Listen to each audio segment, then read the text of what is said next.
আপনারা কি আগে কখনো ভুট্টার কাটলেট করে খেয়েছেন? যদি না খেয়ে থাকেন, তাহলে এই রেসিপিটি আপনাদের জন্য।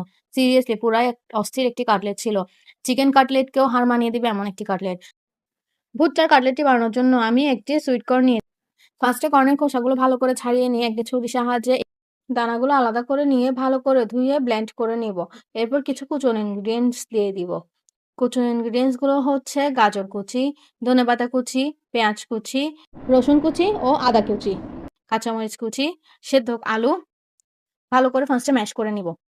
ম্যাশ করা শেষ হলে এরপর দিয়ে দিব লবণ, মরিচ, হলুদ, মসলা, ৩ চামচ বেসন, ২ চামচ কর্নস্টার্চ আর ব্রেড ক্রাম্বস। সবশেষে দিয়ে দিব লেমন জেস। লেমন জেস দিলে খাবারের ফ্লেভারটা এনহ্যান্স হয় আর একটু রেস্টুরেন্ট স্টাইল ফ্লেভার পাওয়া যায়। এখন ভালো করে মাখিয়ে নিয়ে আলাদা একটা বাটিতে একটি ডিম ফেটিয়ে নিব। আরেকটা পাত্রে সাগু আর ব্রেড ক্রাম্বস ব্লেন্ড করে নিয়ে নিব। এখন হাতে একটু তেল মাখিয়ে নিয়ে খামিরটাকে কাবাবের শেপ করে নিয়ে ডিমে ফার্স্ট কোটিং দিয়ে এরপর সেকেন্ড কোটিং ব্রেড ক্রাম্বস আর সাগুর মধ্যে কোট করে আগে থেকে গরম করে রাখা তেলে ডিপ ফ্রাই করে নেব। চুলার আঁচ মিডিয়াম টু লো ফ্লেমে রেখে কাটলেটগুলো ভেজে নিতে হবে, নয়তো ভিতরের অংশটুকু কাঁচা থেকে যাবে। এই যে আস্তে আস্তে আমি আমার সব কাটলেটগুলো ফ্রাই করে নিয়েছি।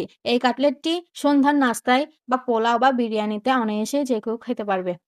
আমি লেবু আর পেঁয়াজ দিয়ে আমার স্ন্যাক্সের প্লেটটি সুন্দরভাবে সাজিয়ে নিয়েছি।